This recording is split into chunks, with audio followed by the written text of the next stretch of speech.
Hey guys, welcome back to our channel, the Parchment Fam. My name is Jessica, and today I'm gonna be taking you along as I tell you about how I had to give up dairy for my baby. She is going on 3 months. If you're new to the channel, I did a whole vlog on her, from birth and everything, like even before, so go and check those videos out to catch up. All right, but she's here and I had to give up dairy for her, and I'm going to go into more detail. So if that's something that you want to hear, then stay tuned.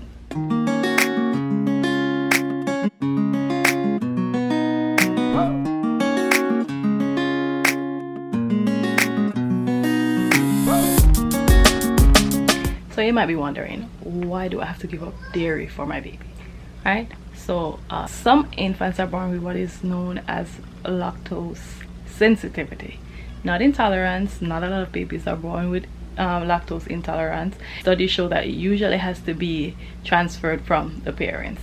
So what you might think is lactose intolerance is lactose sensitivity, and because their stomach is still developing, hence they have a sensitivity to the protein in milk or dairy. So that is what was happening with my little one. It's something that they do grow out as well, grow out of. My son did have a sensitivity to lactose as well, and so he, I had to stay away from dairy for a while, and he eventually grew it up by I think around 6 months. He was fine and I could go back to my dairy.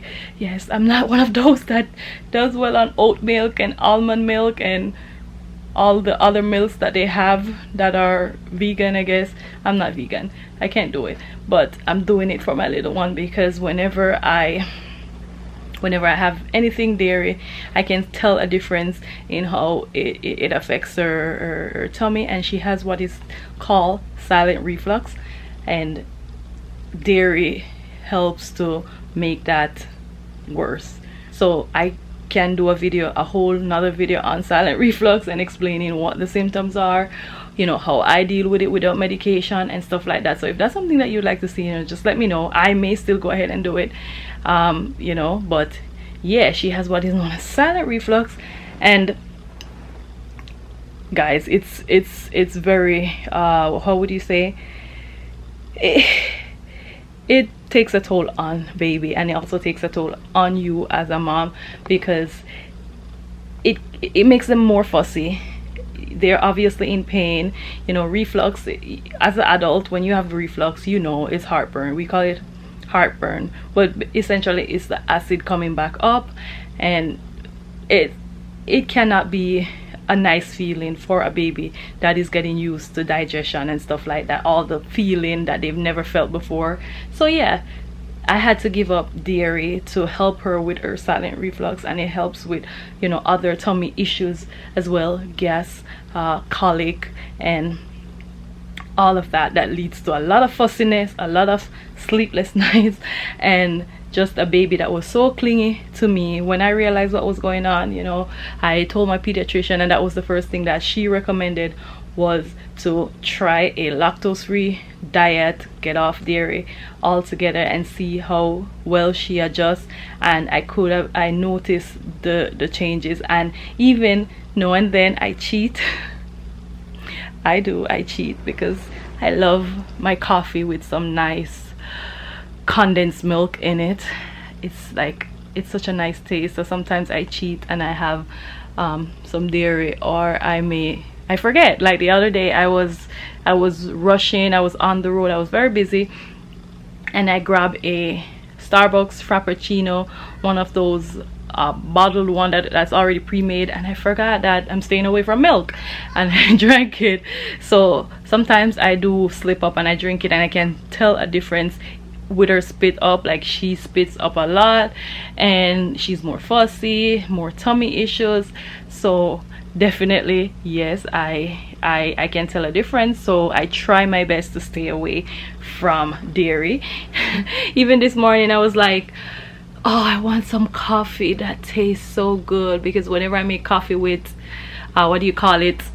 with the oat milk, I try to do I do oat milk, I do coconut milk, I do almond milk. I'm trying all different milk. I do the dairy free creamers as well, and it's okay, but that taste that I have in mind, it's just not doing it for me.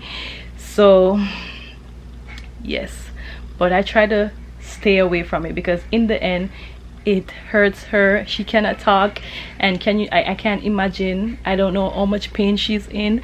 So I try my best to stay away from it and just, you know, suck it up. She's eventually gonna grow it out, I know that. Like I said, I had to do it with my son as well.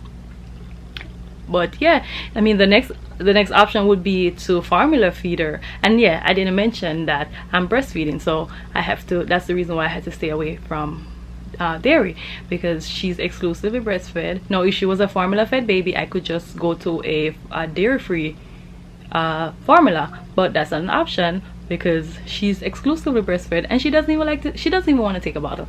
So yes, that is it, guys. That is why I had to, you know, go vegan, partially vegan for my little one. It's completely worth it. You know, it reduces the fussiness, it reduces the spit ups, it helps with her reflux, which, guys, like, that is, I never knew, like, I never experienced it before. This is my fourth baby and I've never experienced it before. Like, you think you know it all after you've had so many kids, but trust me, you learn something new with each of them. Like I said, I'm gonna do a video talking about that, some more silent reflux. I feel like a lot of people may, or some more people than we think, may go through this with their babies and don't even realize it. But I noticed very early on, you know, the things that was happening to her was just not something that I'm used to. And when I told the pediatrician about the symptoms that she was having, she's like, yeah, she has what is called silent reflux, and this is what you need to do before, you know, we try medication. And I did not want her on any medication, so I was willing to, like, first thing, get off dairy. And there's other things that I do that I am going to explain in that video. So yeah, if that's something that you are interested in, make sure that you're subscribed with your post notification turned on. But yeah, the things that we do as mommies and parents for our kids, and then they come and give you a lot of talking. Yes, I'm sure our parents did it for us as well. But yeah, that is it, guys. I am now in the world of exploring the different kinds of milk that are out there, you know, coconut milk, almond milk, oat milk, and the creamers that go with them for my coffee. But it's just not the same. It is not the same. I can't wait for her to just grow it out, like grow it out already, so that I can go back on my milk. I love my milk in my coffee, and I think that's the main thing, milk in my coffee. If it wasn't for that, if I wasn't a coffee drinker, I think I would have been fine.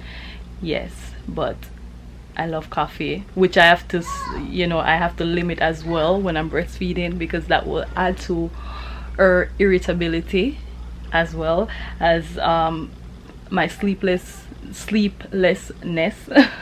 Yes, so I do need to stay away from that as well. But I try to, you know, sometimes I have a cup now and then, and I want it to taste really nice. It relaxes me. Like, I can just sit with a cup of coffee and I was like, oh, calm. Even when I didn't have any sleep the night before, even when the kids are screaming in my ears and pulling at me, I just sit with my cup of coffee and relax. Now I sit with my coffee and I was like, blah, blah, this is not what I had in mind. So yes, guys, I have to give up milk. And there's other tea that I drink too, like chocolate tea and Lipton tea bag. I love that with milk in it. I love my chai latte with milk. So I had to give up all of those. So anyways, I'm here rambling about why I give up milk. If it's something that you've experienced before, comment down below and let me know how you deal with it and any suggestion that you may have.